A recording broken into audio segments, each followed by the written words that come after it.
It's time for Cox and Crendor! Cox and Crendor in the morning. In the morning!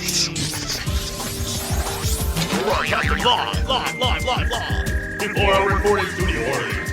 Recording! Wake your ass up! It's up next Crendor in the morning! Hello there, everybody! It's Wednesday. Hump Day. Welcome back to Cox and Crendor in the morning. I'm Jesse.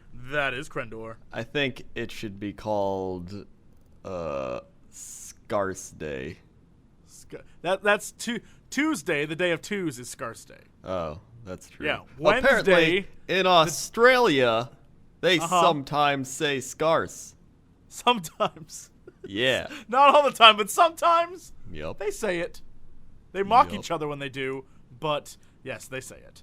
So a lot has happened over the last 24 hours. I'm not sure if you're all aware of this out there, but last night some craziness went down. It's a battle between an evil corporation and a semi-famous celebrity butting heads over money and wrong treatment. You all, of course, know what I'm talking about. Storage Wars, David Hester versus A&E. Mm-hmm.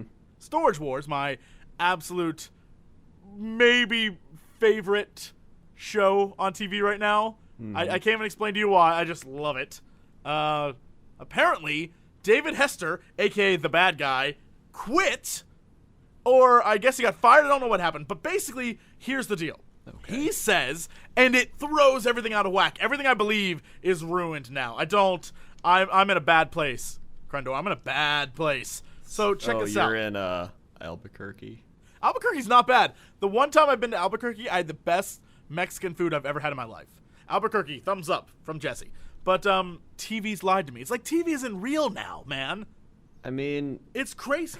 I felt it wasn't real anyway.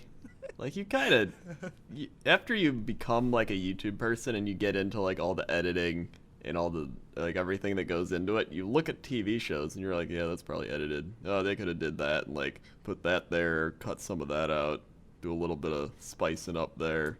Well, according to David Hester, who is the yup guy on Storage Wars, he says, and I quote, "The producers have added BMW minis, newspapers chronicling Elvis Presley's death, and all sorts of other things into lockers to make the show have more drama and be like, you know, they actually find stuff inside of the lockers." Yeah. He seeks $750,000 for a wrongful termination because he says he brought this to their attention and all they did was not put stuff in his locker, but instead put more stuff in everyone else's locker. And if you've watched the last couple of seasons, he does, in fact, get screwed more than everyone else. And he's not in some episodes and all sorts of things. He also goes on to say, the entire series is rigged. Nearly every aspect of the series is fake.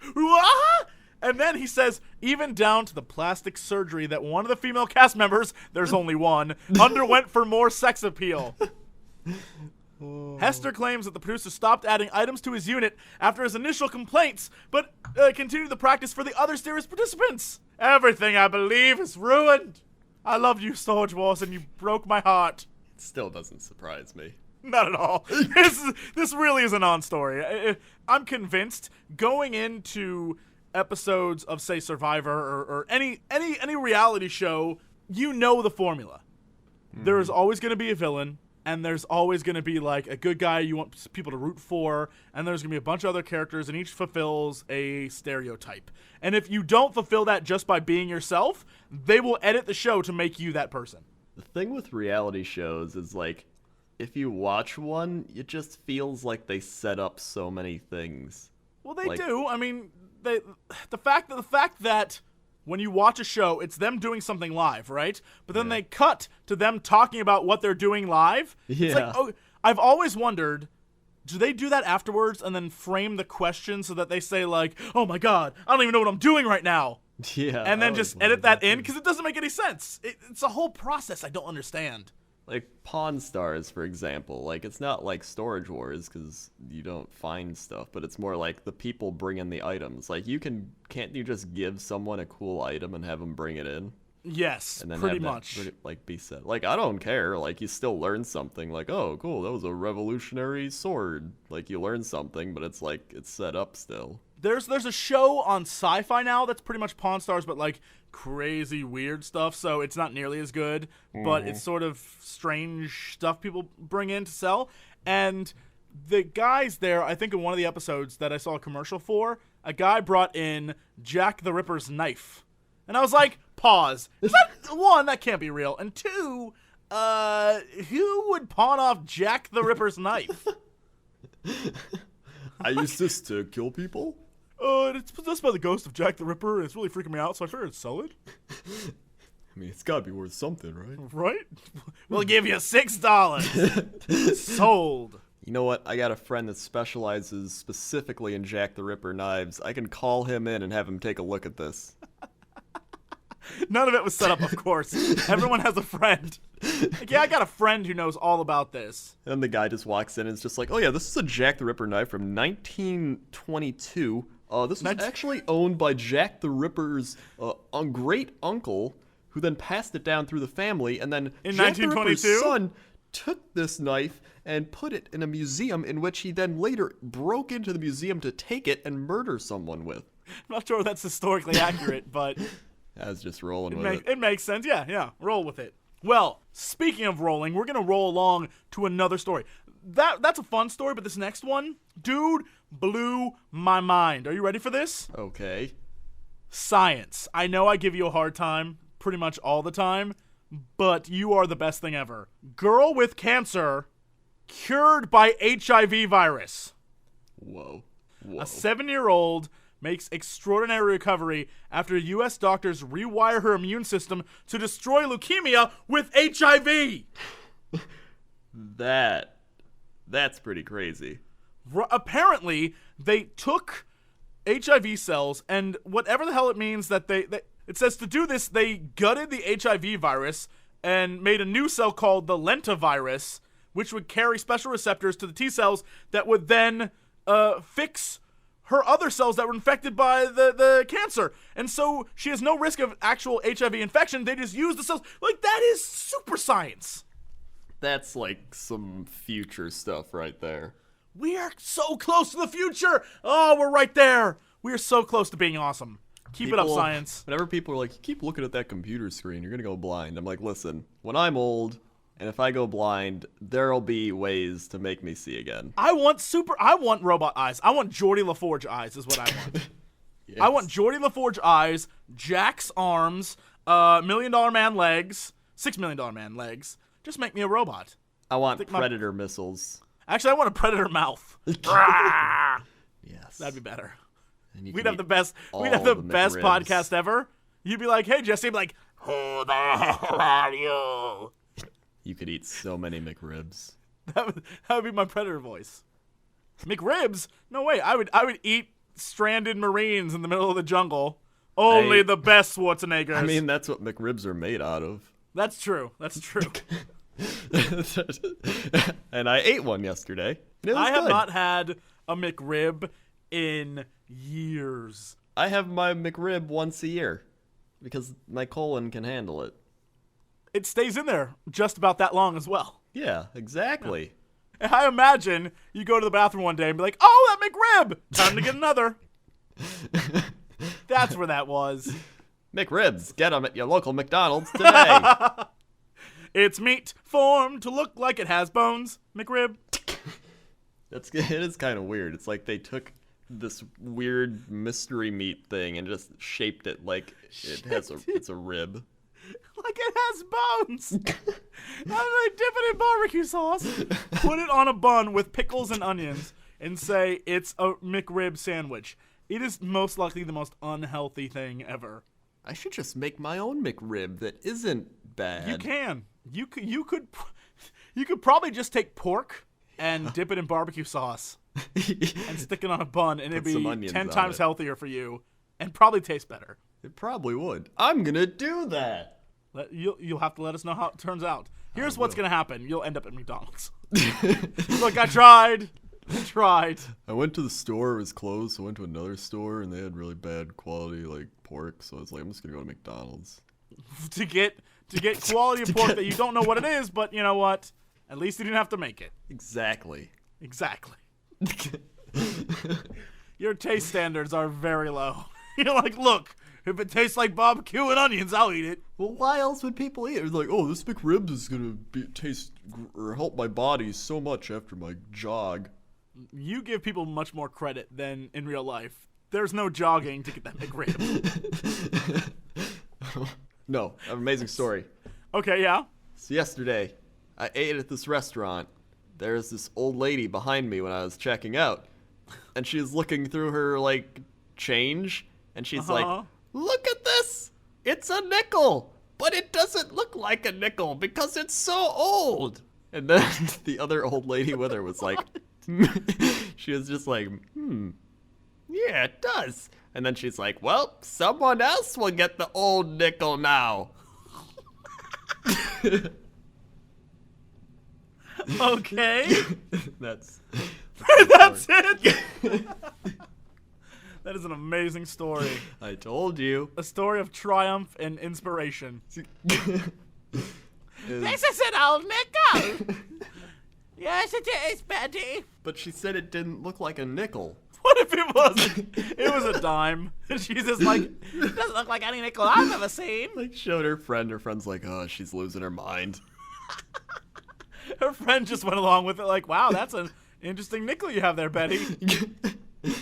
All right, well, enough of that. It's time for us to go to Chapter Copter 7 up in the sky to look at traffic. Crendor, what's the traffic like out there? Traffic's crazy today. There's snow everywhere. It's gonna die. Did we let the crazy guy back up in the copter? We did. I needed a day off. Now over to the weather desk. Crendor, how's the weather looking out there? Well, it looks like, according to the front page of weather.com, that there's 20 inches of snow in 30 seconds, where someone recorded and sped up footage of 20 inches of snow falling in 30 seconds in Minnesota. That's not a real thing, though. That's sped up footage. It is. But since we already just talked about that, let's go to Italy. In Italy, there's a bunch of hairy Italian guys writing you very angry letters from yesterday. The Italy Weather Channel page is different. Is it in Italian? It is. Well, there's your problem right there. But it won't let me pick a city either. It just, there's a bunch of words. All right, try to work your... Well, today, the 12th Mayor is 3 degrees Celsius. Geo will be 1 degree Celsius. For all of Italy? Yes. For all of it. Wait, all of this is for Ricevi il Matteo di Milano. Oh, okay, Milan. All right, Milan. That sounds like a soccer team, Milano. In Viaggio. Oh, wow, that just shows a bunch of lines. They didn't teach me this in weather school. You probably should have stuck with Minnesota. I would have believed the snow report. We're just gonna hold on. We're gonna go to Minnesota. Minnesota. Sorry, Italy. Italy, your That's weather 2 days channel. in a row. That's 2 days in a row you've screwed with them. They are not going to be happy. Well, Why he got to screw with us? All I want to do is meet the women and eat the pasta. Oh, that's the Crendor. so the Minnesota weather, they're gonna get a lot of snow. Really? Let's look at Owatonna, Minnesota. 23 degrees Fahrenheit. Fair skies, 80% humidity because it's snowing. You're going to have mostly cloudy with a 40% chance of snow showers in the evening, then mostly clear after midnight. Lows around 10 above, south winds 5 to 10 miles per hour. But it's going to be a high of 35 today, so it's not that warm. Now to Crendor at the sports desk. Crendor, how's it looking in sports? Well, in sports, Wednesday is always the day where nothing really happens. So here's something that happened in baseball. The Reds have acquired Shin Soo Choo. I'm not laughing. I am smiling because I love the Reds. No laughter there. This is a surprise. He is Asian. Shut up. Listen, I'm just stating facts. Just like what's her name said in that Yelp review. I'm stating facts. I'm saying, well. If it isn't the Asians. And they also acquired Jason Donald and Cash, and the Indians acquired Trevor Bauer. Whoa. They got a guy and then Cash. They got Cash. And They're Cash. just like, we don't want these people so badly that we're going to give you Cash as well. Just take our money, please. And so the Indians acquired Trevor Bauer, Brian Shaw, and Matt Albers. And the Diamondbacks acquired D.D. Gregorius, Tony Holy Sip. crap. That guy's an amazing name. Gregorius. D.D. Gregorius. And Tony Sip and Lars Anderson in the 3-team trade. D.D. Gregorius. Gregorius. And Lars Anderson sound like characters in an amazing sci-fi movie. They do. Hold on, I'm looking up D.D. Gregorius. Whoa, he looks really happy. Well, he's apparently from the minor leagues, and he batted .284 with 1 home run, 8 RBIs, and 2 stolen bases in the Peoria Javelinas. In the mean streets of Peoria, one man keeps crime at bay. D.D. Gregorius. Private Eye. I need to show you his picture. Oh, do I need to see this? Yes, there it is. He looks way too happy. He does. That's what I was saying. He looks too happy to be a Gregorius. He does. Although that could be his ironic happy face because he has a bat. He's holding a bat very menacingly. Mm-hmm. He looks like one of those cheesy like British gangs. Like, we're the Bat Boys. We are. What we have here? Looks like they're out for a midnight stroll, eh, Gregorius? Oh, that's right. You're gonna have to teach him a lesson, we will. As he smack, you can't see me, but I'm doing the like whacking my hand with the bat motion. You can't see that, but that's what I'm doing. I'm like, yeah, that's right. We'll assume that's the case. And is that it for the sports? That is it for sports. Now it is time for our big story of the day, Crendor. Well, I was gonna do the top educational systems because apparently the U.S. dropped down to 6th in 4th grade reading, 11th in 4th grade math, 8th in 8th grade math, and 10th in 8th grade science. Did you know that the federal government builds prisons based on 3rd grade test scores? Really? Yep. The more bad 3rd grade test scores there are, the more prisons they build, because it's implied that down the line they'll need that prison space for those kids who failed in 3rd grade. Well, that is dark, man. That's like little 3rd graders are like, you're gonna be a future criminal, little Timmy. it's Oh, pat gee, him I on the can't head. wait. Yeah, You're like, gonna just do stop it now, trying. Timmy. You Yeah, why might- even try? You might as well just take a class in learning how to make shanks, little Timmy. Oh boy! I'm gonna make a good one out of a toothbrush, I am. I'm gonna be the best prisoner ever! Dental hygiene and murder, that's me. Here's the big story. Here are the most and least happy careers. Ooh. Most happy, the one where you don't do anything. Least happy, I don't know, Walmart employee. Well, you're close. The most happy is singers. Of course. Don't do anything. Yes. Yeah, Then, all right. Municipal firefighters. Whoa, wait. Firefighters?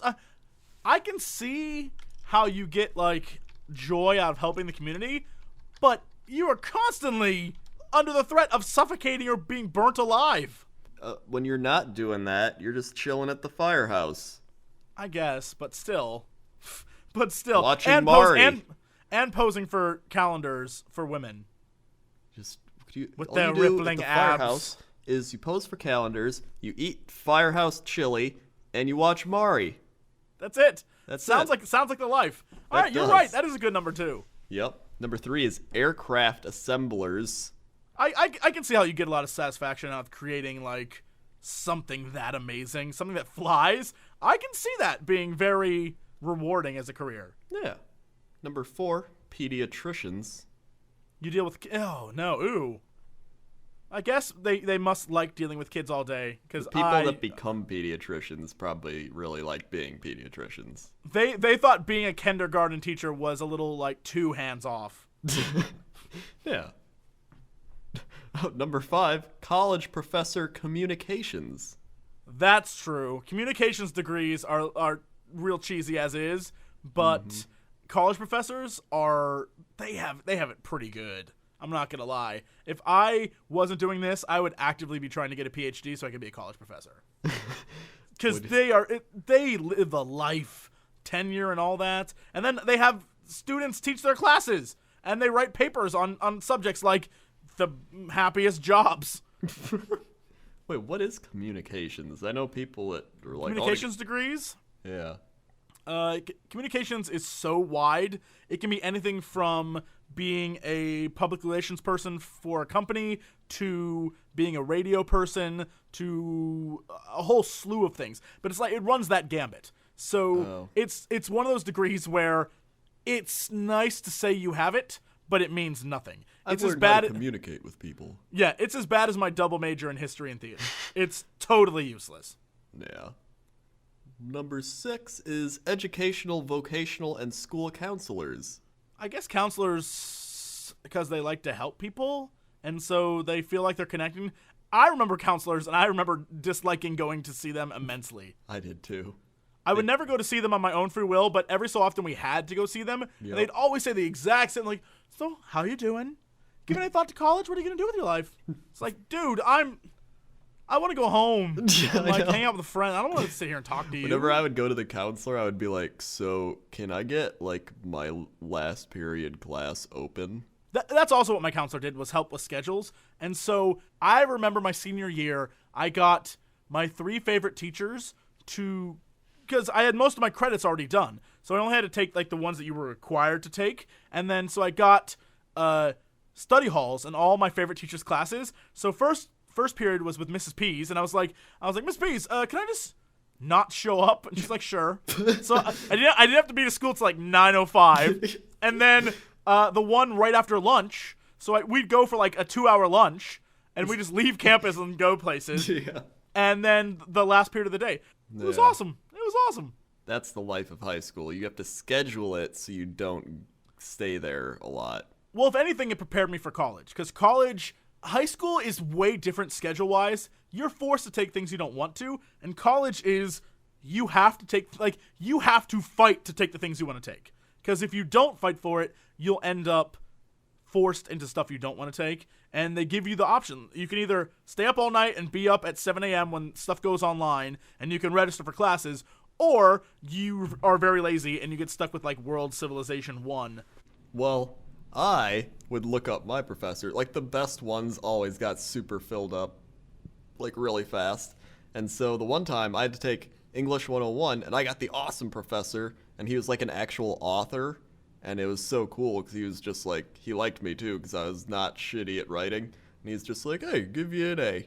And so I got an A. And then at English 102, I got this crazy lady that was like super into English, and she's like, here's the whatever of the class, and it was like 10 pages long, and she's like, we're gonna have a lot of reading and a lot of work, but it'll be worth it. I was like, I'm dropping this right now. So I dropped it. I retook it the next semester with the best teacher ever. He was like he was pretty much like a substitute teacher. He was like, listen guys, like, I bartend on the weekends. Oh my, I like how your qualification for best teacher ever is everyone else's worst teacher ever. Well, everybody else in the class was really happy as well because they didn't want to try either. And so I bartend on weekends. No, this is the best thing. He was like, and if you got a problem with me swearing in class, well, F you. And so he would just like swear in class, and he gave us the minimal amount of homework required to pass the class. I imagine on Mondays he came in drunk all the time. Well, there was one day where he said everyone in America is fat and we need to get activity in our lives. So for a class, he let us tip the desks over and play soccer. Worst teacher in America. I got an A in that class. Did you? And it's the same credit as that woman who like had her students do all the work. Here's the best part. All of this is starting to explain the word scarce.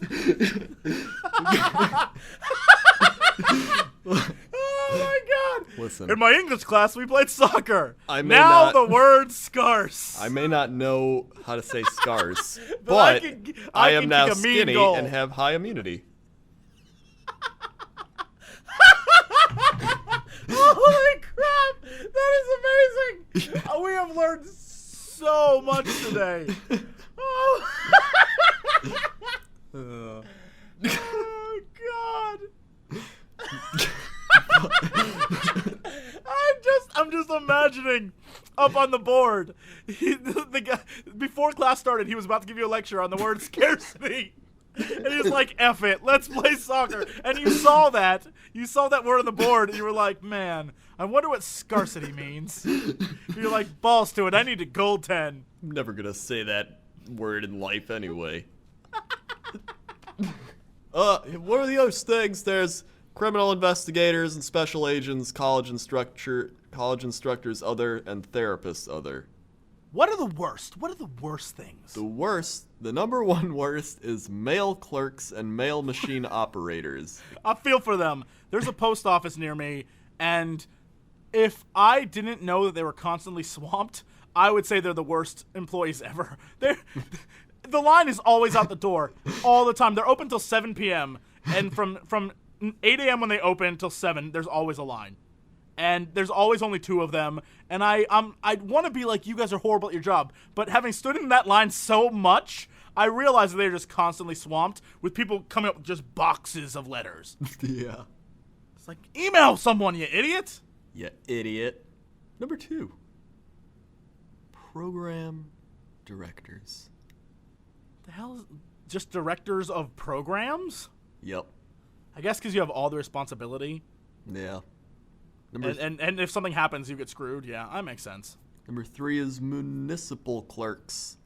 So municipal firefighters, awesome. Municipal clerks, not so much. Not so awesome. No. Number 4, food preparation and serving workers. Oh. So wait, so you're not even a food prep person in, say, a fast food place. You're a food prep person at an office place. So cafeteria lady. Yeah. Yeah, I can imagine that being awful. Oh my god, in my high school, we had the weirdest cafeteria lady. She was like a gypsy. And she was like, I serve your food. I remember back in my elementary school, parents had to come in, like they had to sign up and every so often help the cafeteria people. Oh yeah, and my dad used to do it all the time. And I vividly remember there was a time, this is true story, there was a time when he had, like, he was bald, but he was going through that period where I still want to be a badass young dude, so he had a ponytail and he was bald. It was amazing. And so he'd sort of like serve up food at the cafeteria with his bald man ponytail. It was amazing. Maids and housekeeping. That I can imagine sucking. Mm-hmm. Number 6, insurance policy processing clerks. So not the insurance policy like people who try to get you to buy insurance, just the clerks who every day have to fill out the crap. Yup, I can imagine. So it's pretty much all these, like anything where you have to fill out stuff. Anything where you're the menial labor person, it seems like. Where you're the one who does all the crap no one else wants to do. Yep. You hate your job. That sounds about right, actually. And there's hotel, motel, and resort desk clerks. Yup. Food preparation and serving workers, including fast food. That is an awful job, I agree. Telemarketers. Horrible job. And finally, aircraft cargo handling supervisors. So the people who are responsible for if your luggage gets lost. And so they're obviously not good at their jobs. It doesn't even matter. They clearly hate it. So, wow, that told us a lot. I'm not sure what it told us, but it told us a lot. I think it told us more about our personal lives. And I think that's it, which means we will see you tomorrow. Thank you all for listening, and as always, see you tomorrow. Ding, ding goes the bell. Continued.